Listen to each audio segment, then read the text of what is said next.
Fox News alert and a terrifying video taking deadly aim at the United States. ISIS putting out this new video warning an impending attack right here in New York City. Fox News Chief Intelligence Correspondent Catherine Herridge is live in Washington with more on this. Catherine, it is newly released. There's some older video in here that they took. Tell us what you know about this particular piece.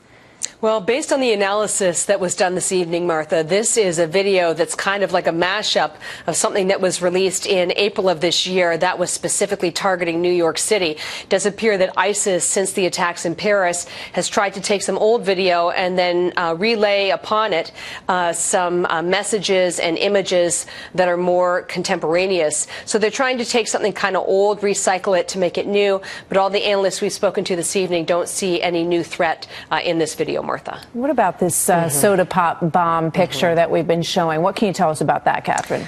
Well, we took that image, Martha, and we pushed it out to a half dozen explosives experts, some of them former special operations, and they all came back with the same analysis, which is that that's at best a partial of the bomb. It's not complete. There's no circuit board. There's no timer. And they also pointed out that if the Russians are correct that it was 2 pounds of explosives, you just can't get 2 pounds of explosives into a soda can. So this does appear to be part of their propaganda, that we can take down your jets with the simplest of devices, but what took down that jet is probably not what you're seeing right there, Martha. Very interesting. You know, in terms of the larger picture, Catherine, and the act that they were able to pull off, that they were able to have the number of suicide bombers involved, the things that we have seen, you know, around the globe that have been ISIS related have not been quite like this. This is almost like an Al-Qaeda, you know, style attack that is at a new level now with ISIS, excuse me.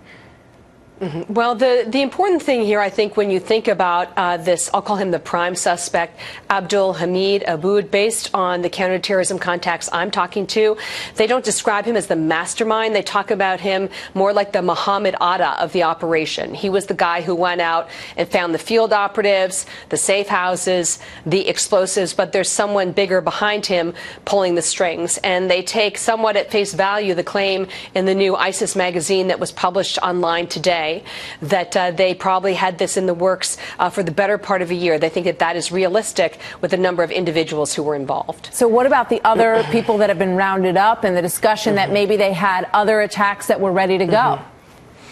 Well, the key thing in this magazine that was published today is that it makes no reference to the female suicide bomber. This is another data point that suggests that that cell that was taken down last night in Saint Denis is a separate and distinct to what happened in Paris. And what I mean by that is that often these cells are what they call compartmentalized. It means they only know about the operation they're involved in. They don't know what anyone else is doing. So if you take down one of the cells, you don't disrupt the larger operation here, Martha. Fascinating and scary. Interesting stuff. Thank you very much, Catherine. You're Good welcome. to see you tonight.